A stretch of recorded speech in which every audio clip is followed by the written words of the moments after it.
Hello friends, welcome to crazy GK trick. तो आइए daily current affairs की series में आगे बढ़ते हैं और आज के इस वीडियो में हम 17 अगस्त 2023 के सभी करंट अफेयर्स को डिटेल में जान लेते हैं। वीडियो में एंड तक बने रहिएगा। वीडियो पसंद आए तो लाइक और शेयर कर दीजिएगा। साथ ही साथ अगर आपको डेली करंट अफेयर्स की PDF को डाउनलोड करना है तो आप क्रेजी जीके ट्रिक के टेलीग्राम चैनल से या फिर क्रेजी जीके ट्रिक के एप्लीकेशन पर जाकर इसकी PDF को डाउनलोड कर सकते हैं या फिर वहाँ पर जाकर कलेक्ट कर सकते हैं। सबसे पहला क्वेश्चन देखिए, किस समुदाय द्वारा नवरोज नववर्ष मनाया जाता है? आप सभी ने इसका नाम इतिहास में सुना होगा। नवरोज त्यौहार पारसी समुदाय के द्वारा मनाया जाता है। पारसी समुदाय देखिए नवरोज नववर्ष को शांति, समृद्धि और प्रेम के प्रतीक के रूप में मनाता है। इस साल नवरोज त्यौहार 16 अगस्त को मनाया जा रहा है। अब देखिए फ्रेंड्स, पौराणिक कथाओं के अनुसार पारसी समुदाय के लोग नवरोज का पर्व राजा जमशेद की याद में मनाते हैं। पारसी समुदाय के द्वारा ये जो नव वर्ष त्यौहार है ये 200 दिन के बाद आता है हर साल, क्योंकि पारसी समुदाय शहनशाही कैलेंडर का पालन करता है। तो इस कैलेंडर के अनुसार हर साल पारसी समुदाय का ये जो त्यौहार है, ये जो नव वर्ष है, 200 दिन के बाद मनाया जाता है। पारसी मूल रूप से ईरान के रहने वाले हैं, जहाँ पर ईरान को प्राचीन काल में फारस के नाम से जाना जाता था। तो पारसी धर्म को वहां पर मानने वाले लोग पारसी समुदाय के कहलाए। प्राचीन काल में जरदोश्त धर्म के नाम से पारसी धर्म को जाना जाता था। नवरोज त्योहार पारसी संस्कृति वाले देश जैसे भारत, ईरान, इराक, अफगानिस्तान या मध्य एशिया के कुछ हिस्सों में मनाया जाता है। यहाँ पर हमारा क्वेश्चन ये था कि नवरोज त्योहार किस धर्म या समुदाय से है? तो ये पारसी समुदाय का नववर्ष है, याद रखिएगा।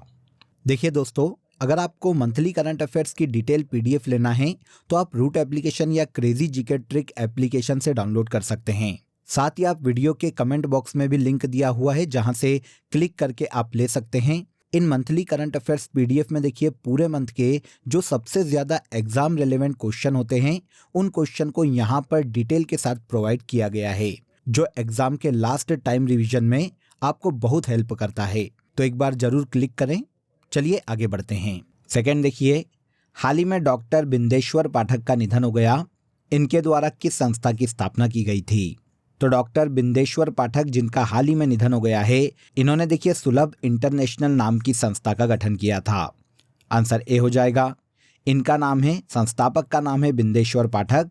हाल ही में इनका लंबी बीमारी के बाद निधन हो गया है। अब देखिए फ्रेंड्स, डॉक्टर पाठक को समाज सेवा के क्षेत्र में इनके योगदान के कारण 1991 में पद्म भूषण पुरस्कार से सम्मानित किया गया था। इसके अलावा इन्हें energy globe award, WHO public health campaign award से भी सम्मानित किया जा चुका है। बिंदेश्वर पाठक के प्रयासों के कारण ही यूनाइटेड नेशन के द्वारा 19 नवंबर 2013 को वर्ल्ड टॉयलेट डे मनाए जाने की घोषणा की गई थी।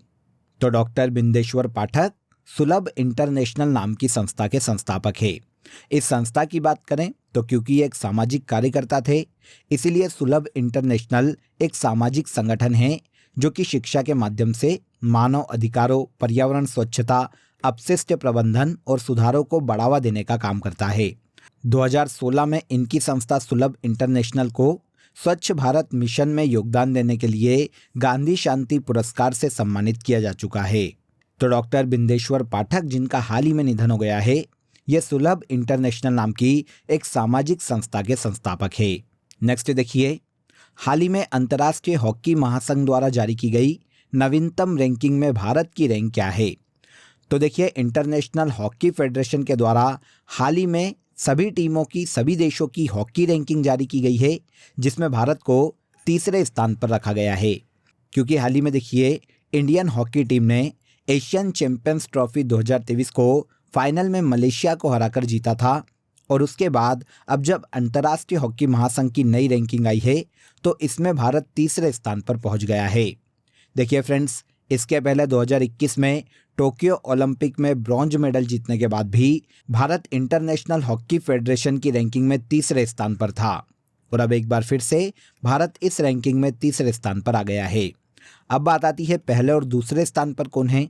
तो इस रैंकिंग में पहले स्थान पर नीदरलैंड की हॉकी टीम है और दूसरे स्थान पर बेल्जियम की हॉकी टीम है।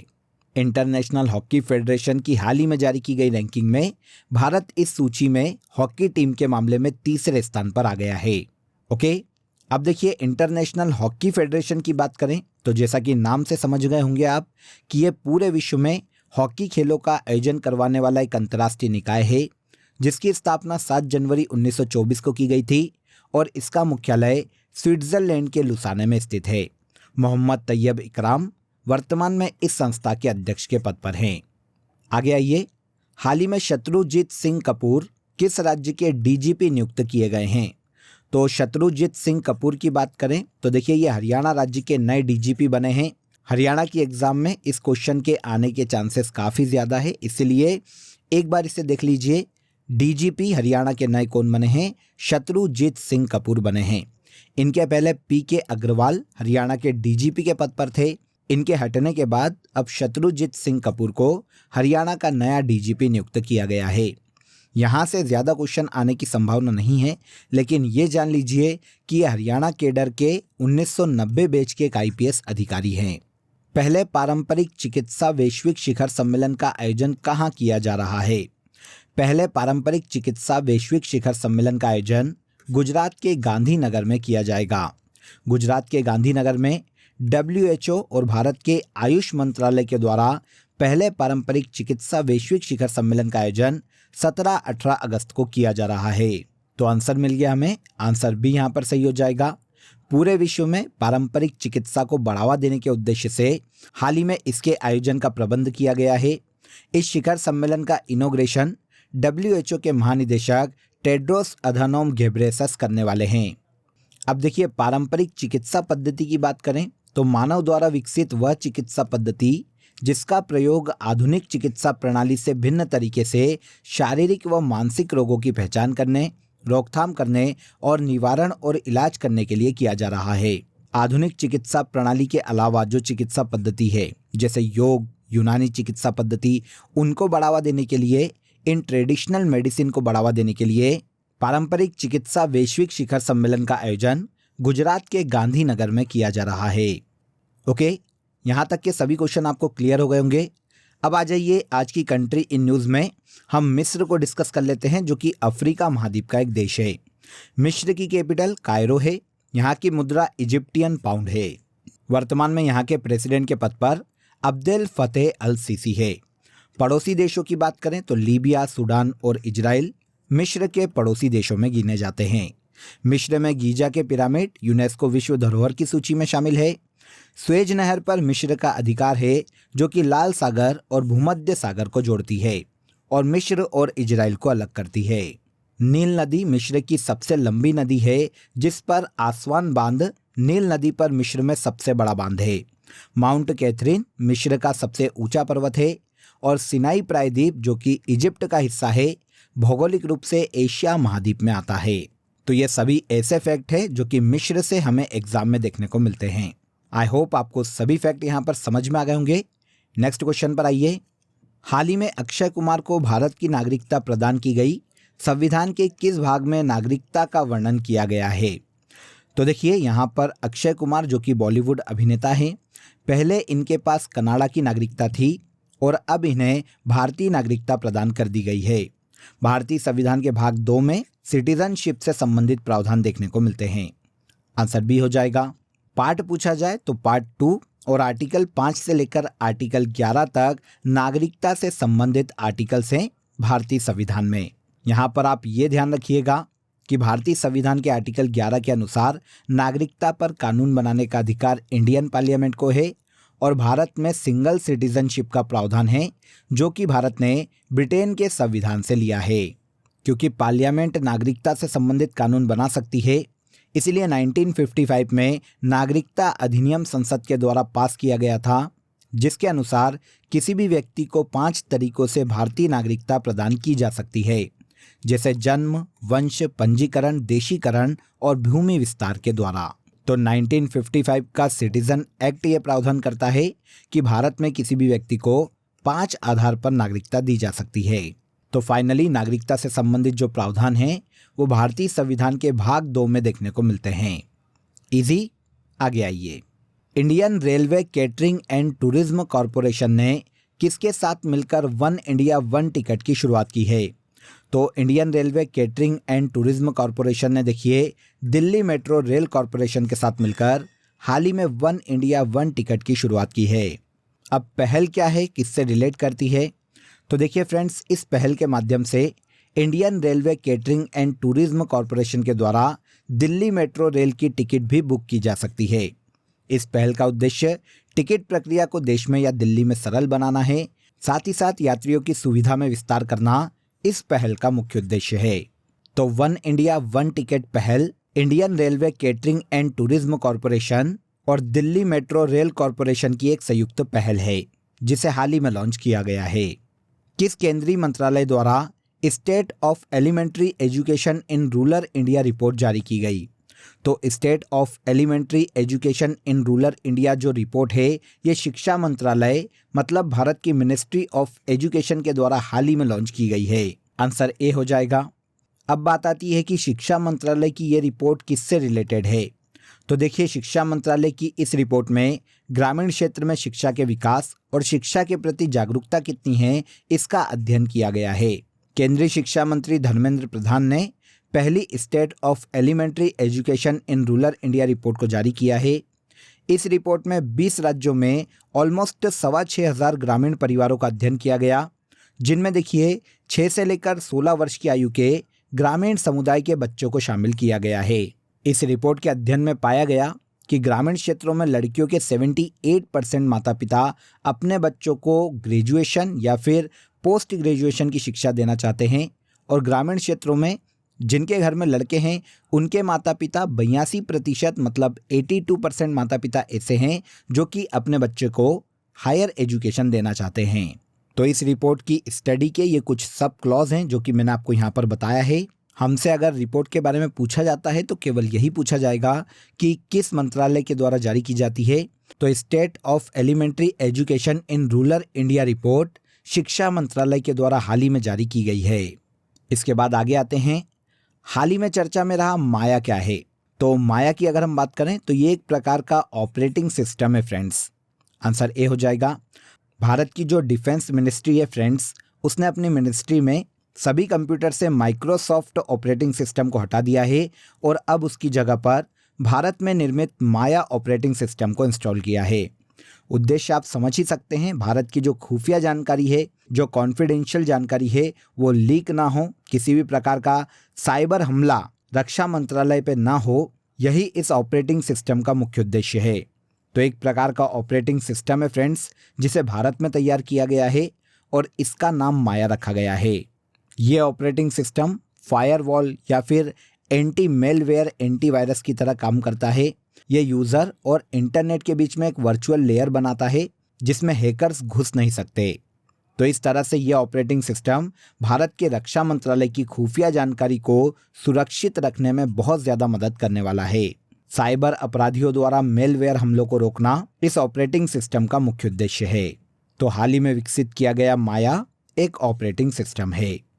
इसके बाद आज के करंट अफेयर का सबसे लास्ट क्वेश्चन देखिए, युवा कार्यक्रम एवं खेल मंत्रालय द्वारा यूथ 20 शिखर सम्मेलन का आयोजन कहाँ किया जा रहा है? तो युवा कार्यक्रम एवं खेल मंत्रालय के द्वारा यूथ 20 शिखर सम्मेलन का आयोजन उत्तर प्रदेश के वाराणसी में किया जा रहा है। आंसर भी हो जाएगा। देखिए फ्रेंड्स, भारत की G20 प्रेसिडेंसी के अंतर्गत युवा कार्यक्रम और खेल मंत्रालय के द्वारा 17 से लेकर 20 अगस्त 2023 तक उत्तर प्रदेश के वाराणसी में यूथ 20 शिखर सम्मेलन 2023 का आयोजन किया जा रहा है। इस शिखर सम्मेलन में innovation, climate change, disaster management, health sector ऐसे अलग अलग सब्जेक्ट पर चर्चा की जाने वाली है। तो यूथ 20 शिखर सम्मेलन 2023 का आयोजन उत्तर प्रदेश के वाराणसी में किया जा रहा है। अब यहाँ पर एक इम्पॉर्टेंट फैक्ट आप सभी को पता होगा कि इस साल G20 की अध्यक्षता भारत कर रहा है। इसी के अंतर्गत इसका आयोजन इंडिया में किया जा रहा है। ओके, तो यहाँ पर देखिए 17 अगस्त 2023 के सभी करंट अफेयर्स को हमने डिटेल में समझ लिया। अब आ जाइए आज की फैक्ट शीट में, हम कल के टॉपिक को आगे बढ़ाते हैं। भारत के प्रमुख शोध संस्थान और उनके मुख्यालय को एक बार हम यहाँ पर जान लेते हैं। देखिए friends, Tata institute of fundamental research का मुख्यालय मुंबई में है। इंडियन सिक्योरिटी प्रेस का मुख्यालय पुणे में है। केंद्रीय खाद्य प्रौद्योगिकी अनुसंधान संस्थान मैसूर में है। केंद्रीय भवन निर्माण अनुसंधान संस्थान रुड़की में है। केंद्रीय कांच तथा मृत्तिका अनुसंधान संस्थान कोलकाता में स्थित है। इसके बाद केंद्रीय विद्युत रासायनिक अनुसंधान संस्थान कराईकुड़ी में है। केंद्रीय यांत्रिक इंजीनियरिंग अनुसंधान संस्थान दुर्गापुर, केंद्रीय नमक व समुद्री रसायन अनुसंधान संस्थान भावनगर, भारतीय राष्ट्रीय राजमार्ग प्राधिकरण भारत की राजधानी नई दिल्ली में स्थित है। राष्ट्रीय भूभौतिकी अनुसंधान संस्थान हैदराबाद में स्थित है। इसके अलावा केंद्रीय नारियल अनुसंधान संस्थान काशरगोड में, केंद्रीय आलू अनुसंधान संस्थान शिमला हिमाचल प्रदेश में, दृष्टि विकलांग हेतु राष्ट्रीय संस्थान देहरादून में, पारिस्थितिकी विज्ञान केंद्र बेंगलुरु में और केंद्रीय वन अनुसंधान संस्थान उत्तराखंड के देहरादून में स्थित है। तो ये इंडिया के कुछ अन्य रिसर्च इंस्टीट्यूट है जिनके मुख्यालय अलग अलग जगह पर कहाँ पर है, इनके बारे में यहाँ पर मैंने आपको बता दिया है।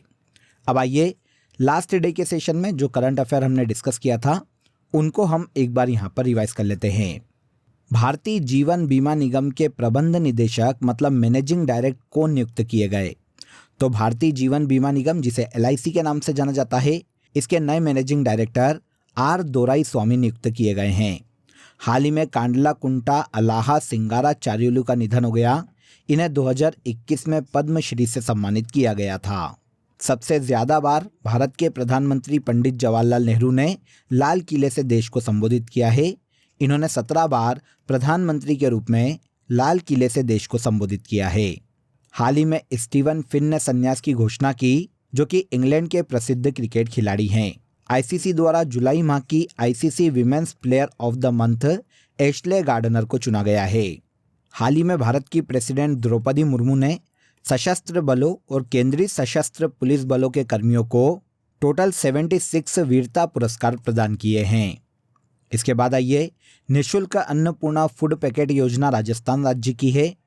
चर्चा में रहा हाइड्रोपोनिक्स फसल की एक तकनीक है।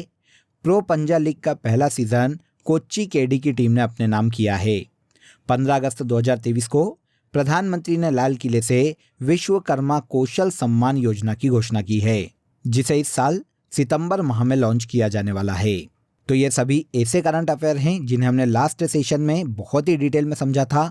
अब आज के लिए आपका क्वेश्चन ऑफ द डे है, एशियाई चैंपियंस ट्रॉफी 2023 में भारतीय हॉकी टीम के कप्तान कौन थे? अगर आप डेली करंट अफेयर रोज देखते हैं तो आप इजीली इसका आंसर दे पाएंगे। कमेंट में ज़रूर बताइएगा कि एशियाई चैंपियंस ट्रॉफी 2023 में भारतीय हॉकी टीम के कप्तान कौन थे। इसके अलावा दोस्तों, आप सभी के लिए एक इम्पॉर्टेंट अपडेट है। अब आपके लिए क्रेजी जीके ट्रिक के सभी कोर्सेस वेबसाइट पर भी अवेलेबल है। ये सभी कोर्सेस आप सभी की रिक्वायरमेंट और लेटेस्ट एग्जाम पैटर्न को ध्यान में रखकर डिज़ाइन किए गए हैं। यहाँ हम बेसिक कॉन्सेप्ट के साथ साथ कॉम्प्रिहेंसिव लर्निंग पर फोकस करते हैं। तो एक बार ज़रूर वेबसाइट पर विजिट करें, इसका लिंक आपको डिस्क्रिप्शन बॉक्स में दिया गया है। तो आज के इस वीडियो में बस इतना ही। अगर वीडियो अच्छा लगा हो तो वीडियो को लाइक और शेयर कर दीजिए, चैनल को सब्सक्राइब कर लीजिए। कल फिर मुलाकात करेंगे नेक्स्ट डे के करंट अफेयर में। तब तक अपना ख्याल रखिए। जय हिंद, जय भारत।